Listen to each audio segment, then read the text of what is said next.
apa sih kelebihan dari asosiasi developer properti syariah ini yang dimiliki value-nya atau nilai-nilai apa sih yang dimiliki oleh ADPS ini sehingga gejolak dolar ini tidak begitu berdampak kepada member-member ADPS, Pak Arif? Ya, yang pertama sih pasti kita juga harus tetap bersyukur pada Allah ya. Dengan kondisi seperti ini kita masih dapat recurring income gitu ya. Jadi mau dolarnya naik pun rupiah tetap terus kita dapat itu dari angsuran-angsuran konsumen sebelumnya gitu ya. Dengan kondisi seperti ini, walaupun kita nggak jualan, operasional kita untuk kantor, untuk dapur di perusahaan kita itu masih bisa tertutupi dari angsuran-angsuran itu. Kan memang dengan kondisi seperti ini kan pasar rumah tinggal sedang menurun ini. Melemah ya? Melemah. Ini secara nasional penjualan properti itu memang sedang menurun. Tetapi kita ini bersyukurnya itu masih ada recurring income. Nggak jualan pun masih ada tuh. Saya yakin teman-teman anggota asosiasi itu masih ada dapat 100 juta, 50 juta per bulan untuk biayain pembangunan, biayain operasional perusahaannya itu masih terus berjalan itu.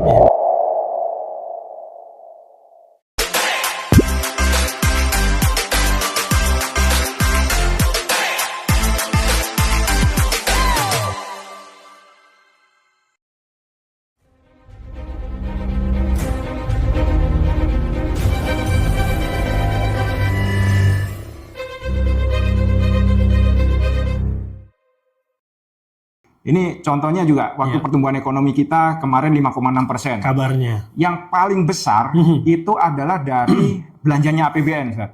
Belanja APBN itu kan dari pajak-pajak orang-orang Indonesia dikumpulin, yang berapa ratus juta dikumpulin, disalurkan ke hanya segelintir orang saja. Siapa? MBG, KMP gitu ya. Dan itu dihitung sampel pertumbuhan ekonomi. Nah, dihitung sampel pertumbuhan ekonomi. Artinya apa? Duitnya itu sebenarnya, yang tadinya merata di seluruh rakyat Indonesia dikumpulin, kemudian disalurkan ke orang-orang tertentu saja, gitu. Nah, artinya apa? Uang itu terkumpul kan ke orang-orang segelintir orang itu. Nah, masalahnya orang yang pegang duit segelintir orang itu nggak mau nyebarkan lagi, gitu. Disimpan itu, disimpan, nggak diapa-apain dan nggak bermanfaat buat umat. Ditumpuk-tumpuk, akhirnya nggak nyebar. Ya inilah terjadi itu. Kesenjangan perekonomian dan sebagainya. Ya sebenarnya simpel penyelesaiannya. Hapus riba, jangan kumpulkan harta itu di orang-orang kaya saja, sebarin itu. Selesai masalah. Saya yakin itu, Ustaz. Sesimpel itu sebenarnya solusi dari Islam gitu. Masya Allah, Allahu Akbar. Mirsa ADPS channel yang berbahagia, ini termasuk para member dan para anggota. Berarti memang persoalan ini tidak terlepas bahwasanya Islam itu punya pandangan POV dan mampu untuk menyelesaikan persoalan ini. Nah, kembali lagi kepada pembahasan kita tentang cicilan rumah tadi, Pak Arif. Nah, kalau tadi dianggap bahwa KPR melalui bank itu akan terjadi gejolak juga, ada kenaikan harga cicilan, bagaimana dengan properti syariah menyikapi hal ini? Nah, ini perlu masyarakat juga menghitung sebuah produk, harganya itu harus total itu. Total cost yang dilihat, bukan hanya harga jual saja. Harga jual bisa jadi atau ini ya DP angsuran bisa jadi yang pakai bank, yang pakai konven itu bisa jadi lebih murah. DP cuma 5 juta, angsuran sejuta, rumah ready stock gitu ya. Kelihatannya memang murah gitu ya. Dan nikmat. Tapi kalau terjadi hal-hal seperti ini kan sesuatu yang harus kita hitung juga sebenarnya. Secara total untuk mengakuisisi biayanya itu ya biaya. Kalau ada kenaikan bunga itu nggak tahu berapa gitu ya. Kemudian kalau dinda kena musibah, kita kan nggak tahu orang bekerja tiba-tiba kena musibah nggak bisa ngelanjutkan angsuran itu didenda. Kemudian yang tadinya dipikir rumahnya udah jadi milik ternyata disita gitu kan. Itu kan harus kita hitung sebenarnya. Total cost untuk memiliki rumah itu berapa sih? Nah, kalau di properti syariah itu total cost-nya sudah kita hidangkan di awal gitu, fixed cost. Sudah kita sampaikan di awal, sudah terbuka gitu. Ini loh, totalnya segini. Nggak akan ada tambahan denda, nggak akan mungkin kita sita gitu. Bedanya sama yang pakai perbankan, itu kan mereka jualannya bukan jualan rumah, tapi jualan uang gitu ya. Jadi kelihatannya rumahnya sudah diserahkan, tapi Betul. bisa diambil lagi gitu Iya, kan. iya, Kalau iya. misalnya kena musibah, ada dendanya juga gitu. Kelihatannya dia merasa sudah membayar cicilan banyak, padahal baru mengansur bunga dan keuntungan bank. Ya, Belum menyicil utang pokoknya itu. itu banyak terjadi Banyak itu, terjadi, Sar. betul. Real terjadi seperti itu. Iya. Itu kan harus dihitung juga Iya, gitu ya. iya, iya. Nah, ini kita harus melek perbedaan itu. Jangan ngelihat hanya front apa itu, Tampaknya hanya depannya uang saja. di depan saja Iya, gitu. Tapi kemudahan di depan. lihatlah sampai total tuntas sampai rumah itu milik kita betul-betul itu berapa sih sebenarnya? Boleh dibilang jangan hanya terpukau pada yang tampak di permukaan saja, kira-kira Ya, gitu, Pak. betul. Jangan lihat di permukaan saja. Hitung juga yang di bawah-bawah ini. Yang disembunyikan Bisa jadi jauh lebih mahal itu. Iya, iya. Nah, properti syariah itu asiknya itu transparan dari awal. Iya, iya, Sekian loh itu. Harga rumahnya antum itu sekian. Iya. Nggak akan berubah. Betul. Mau dolarnya 20.000, 30.000, 50.000 ya tetap segitu kok. Nggak akan berubah.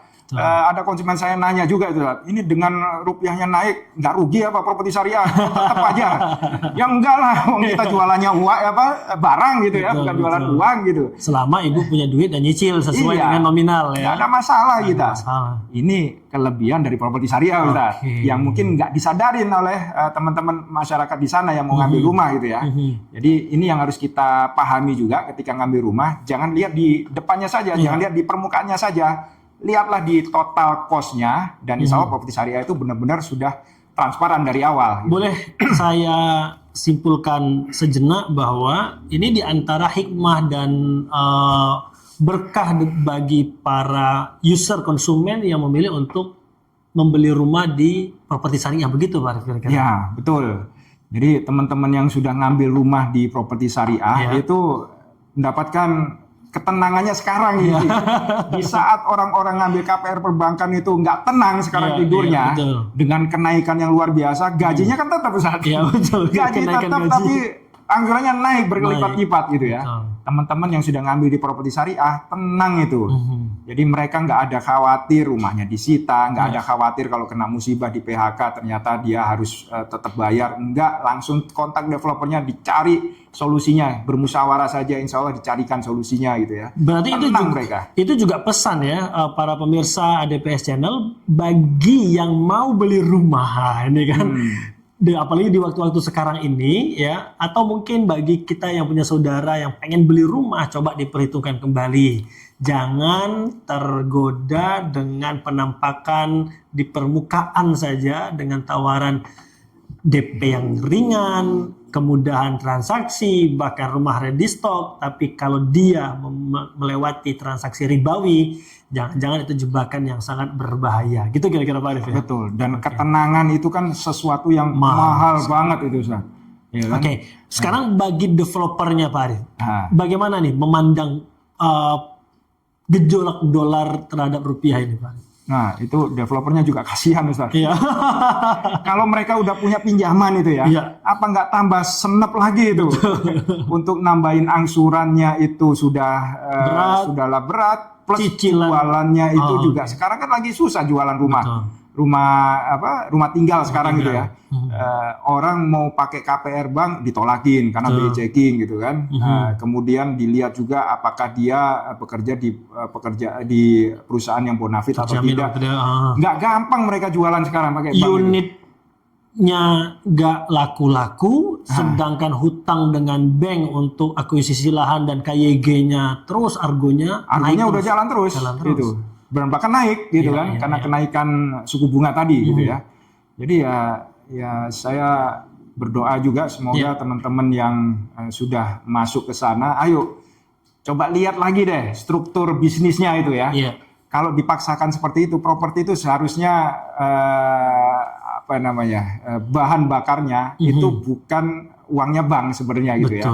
Kalau developer sudah punya tanah, kemudian sudah bisa jualan, nggak perlu pakai bank kok. Justru itu sudah setengah lebih daripada permodalan itu Pak. Betul. Dan enaknya kan ya kalau kita di properti syariah ya, saya yakin teman-teman developer properti syariah saat ini ya merasa tenangnya saat ini gitu. Betul sekali. Hutangnya juga nggak diburu-buru gitu kan, nggak nambah tinggi juga angsurannya. Plus mereka itu punya kelebihan, nggak bisa apa namanya, konsumennya itu nggak di-approve sama bank, bisa beli di properti syariah. Iya, iya. Angsurannya pun masih bisa menghidupi perusahaan developer proyeknya gitu, karena ada recurring income dari jualan-jualan dari 2 tahun, 3 tahun lalu, 5 tahun lalu itu masih berjalan itu. Iya. Jadi ada recurring income yang terus berjalan yang bisa dinikmati oleh para developer properti syariah saat ini itu. Masya Allah, alhamdulillah pemirsa sekalian, berarti baik bagi user atau calon pembeli atau pembeli di properti syariah ini memberikan ketenangan dan juga hikmah di balik pilihan mereka, dan juga ternyata bagi anggota atau member developer properti syariah mestinya juga semakin yakin gitu Pak Arif ya, bahwa ternyata yang dilakukan selama ini inilah diantara kenikmatan yang bisa dirasakan dan mungkin tidak dirasakan oleh teman-teman developer konvensional, begitu kira-kira Pak Arif? Iya betul, dan ketenangan itu kan sesuatu hal yang mahal banget lah. Betul. Di kondisi yang nggak ada saat ini gitu ya. Iya. Itu nggak bisa diukur sama uang itu Ustaz. Betul. Baik, terakhir ini Pak Arif, sebelum kita mungkin para pemirsa sekalian, tentu kita pengen banget berlama-lama ya, tapi waktu juga yang membatasi kita. Apa sih kelebihan dari asosiasi developer properti syariah ini yang dimiliki, value-nya atau nilai-nilai apa sih yang dimiliki oleh ADPS ini sehingga gejolak dolar ini tidak begitu berdampak kepada member-member ADPS, Pak Arif? Ya, yang pertama sih pasti kita juga harus tetap bersyukur pada Allah ya, dengan kondisi seperti ini kita masih dapat recurring income gitu ya. Jadi mau dolarnya naik pun rupiah tetap terus kita dapat itu dari angsuran-angsuran konsumen sebelumnya gitu ya. Dengan kondisi seperti ini, walaupun kita nggak jualan, operasional kita untuk kantor, untuk dapur di perusahaan kita itu masih bisa tertutupi dari angsuran-angsuran itu. Kan memang dengan kondisi seperti ini kan pasar rumah tinggal sedang menurun ini. Melemah ya. Melemah. Ini secara nasional penjualan properti itu memang sedang menurun. Tetapi kita ini bersyukurnya itu masih ada recurring income. Nggak jualan pun masih ada tuh. Saya yakin teman-teman anggota asosiasi itu masih ada dapat 100 juta, 50 juta per bulan untuk biayain pembangunan, biayain operasional perusahaannya itu masih terus berjalan itu. Nah, karena apa? Karena kita yakin dengan konsep Islam, konsep syariah itu yakinlah Allah akan membantu kita itu. Itu yang pertama itu ya. Terus yang kedua, nah memang ini marketnya sedang bergerak ini. Marketnya itu saat ini memang lagi nggak bersahabat di rumah tinggal. Tetapi kalau kita lihat struktur tadi ya, uang itu lagi larinya ke orang-orang yang di atas. Gitu ya. Sehingga kalau kita mau create produk, maka create-lah produk-produk properti yang untuk investasi. Properti investasi banyaklah di luar sana itu yang sudah dilakukan oleh para member atau para anggota. Silakan silaturahmi, silakan ngopi bareng di areanya masing-masing, daerahnya masing-masing. Insya Allah banyak kok yang masih bagus ini penjualannya ini di kondisi yang seperti ini dengan pola-pola aset yang properti yang buat investasi gitu ya. Nah ini ayo kita gerakan masifkan ini proyek-proyek properti dengan skema investasi sehingga duit-duit itu kembali lagi dikuasain oleh orang-orang soleh seperti antum-antum semua di anggota asosiasi. Nah jangan lupa setelah terkumpul ya sebarkan lagi itu masyarakat itu, jangan dikumpulkan di satu titik. Ini harus bergerak semua itu. Ini harus kita sadarin juga kepada para anggota asosiasi. Dan saya yakin karena para developer ini nggak punya utang, kemudian juga nggak dikejar-kejar tiap bulan gitu ya, angsurannya pun nggak terus-menerus naik, ya jadi tenang ini, bebannya tuh apa ini, gegernya tuh ringan gitu, jadi nggak terlalu berat dalam menjalankan ini nih, roda organisasinya. Sehingga ya saya titipkan kepada teman-teman anggota, ayo sampaikan aja ke sekitar gitu ya, ke daerahnya masing-masing, sebelah-sebelahnya kalau ada teman-teman developer yang lagi kesulitan, kenalkan dengan konsep properti syariah ini. Insya Allah ini menjadi solusi kok. Dan saya yakin ini satu-satunya solusi untuk bisa menyebarkan atau menyelesaikan problem properti perumahan di Indonesia gitu. Backlog kita kan luar biasa. Sekarang itu hampir 10 juta, ada yang bilang sampai 15 juta gitu ya. Data di kementerian itu sampai 42 juta itu termasuk rumah yang nggak siap huni atau rumah yang tidak layak huni. kalau skemanya masih pakai konven, pakai perbankan, itu nggak akan cukup gitu, nggak akan bisa tereksekusi. Program 3 juta unit, mana yang bisa kita sampaikan bahwa ini adalah bukti bahwa 3 juta unit ada itu ya. Sampai sekarang menyaksikan semua itu, para ahli, para senior di properti itu menyaksikan mana ini hasil dari 3 juta unit. Belum ada, Ustaz. Karena apa? Karena masih menggunakan pola-pola konven, pola-pola uang perbankan, mengharapkan dari APBN dan lain sebagainya. APBN ini kan strukturnya 82% dari pajak. Ini kan luar biasa ini. Orang sudah susah dipajekin, bahkan dinaikin lagi. Come on lah, ayo pemerintah cari cara yang lebih inovasi. Ada kok solusinya, di Islam tuh ada itu. Salah satunya kemarin, bagus ini salah satu langkah pemerintah untuk mengumpulkan sumber daya dan ekspornya hanya dari satu titik dari Danantara gitu ya. Itu salah satu yang cukup bagus, kita apresiasi. Tapi kan hilirnya juga hulunya ya, ujungnya ya. Di awalnya juga harus dikuasain negara itu. Pastinya. Ini kan asetnya rakyat yang harus dikelola oleh negara dan disebarkan kepada masyarakat juga gitu. Tapi faktanya kan ini dikuasain segelintir swasta, dikuasain segelintir orang. Ini juga harus diubah nih. Jangan pajak lagi, dinaikin lagi. Malah lebih inovatif gitu ya. Nah, ini bisa menjadi solusi kita harapkan. Berarti boleh saya simpulkan bahwa tagline dari ADPS mengusung 7 tanpa riba, tanpa denda, tanpa sita, tanpa asuransi, dan tanpa akad-akad batil lainnya. Ini memang betul-betul diyakini oleh teman-teman anggota ADPS, bukan semata-mata untuk menjalankan bisnis, tapi juga menyelamatkan negeri ini, gitu kira-kira Pak Arif? Iya, itu memang menjadi sumber energinya teman-teman itu. Jadi di balik 7T itu adalah bagaimana ketaatan kita kepada syariatnya Allah Subhanahu wa taala. Karena kita ini kan diciptakan oleh Allah. Kita diciptakan oleh Allah sehingga kita terikat terhadap syariat pencipta kita gitu ya.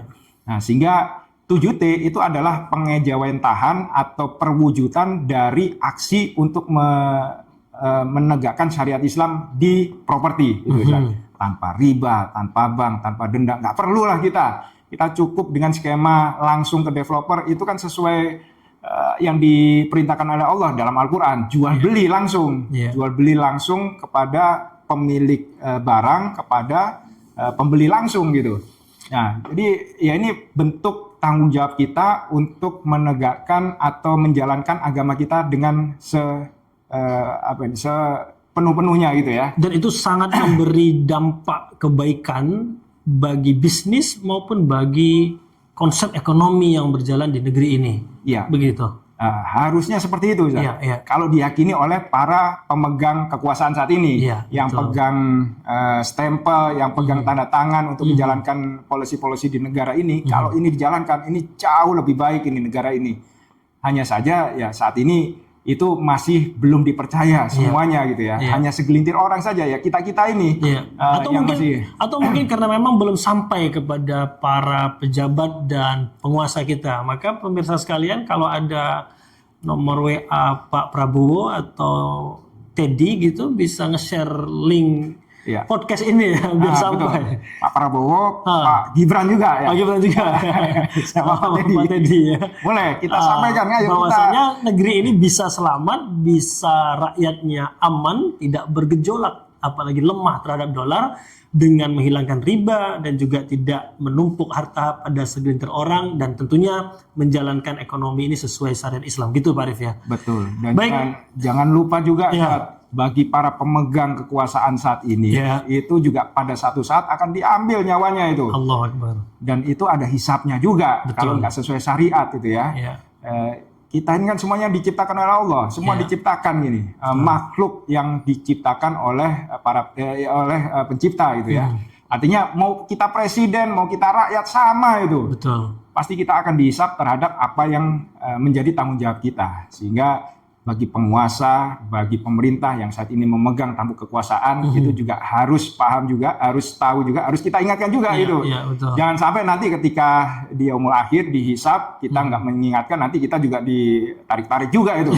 Kita juga sudah mengingatkan itu ya. Dan tolong bagi pemerintah, ayo ini konsep yang sangat bagus, sangat simpel sebenarnya untuk menyelesaikan negara ini dengan konsep Islam itu, dan insya Allah ini menjadi solusi yang kafah ya untuk bisa menyelesaikan semua permasalahan, bukan hanya ekonomi saja, tapi permasalahan-permasalahan sosial di Indonesia ini. Masya Allah, terima kasih banyak Pak Arif. Ini pengen berlama-lama, tapi tentu waktu yang telah membatasi kita ini. Siap. Insya Allah kapan-kapan kita ngobrol lagi Pak Arif ya. Boleh. Alhamdulillah, jazakallah khair. Para pemirsa ADPS channel yang berbahagia, kalau nanti punya Instagram atau Facebooknya Pak Prabowo, boleh link kajian ini di DM ke beliau. Kira-kira begitu.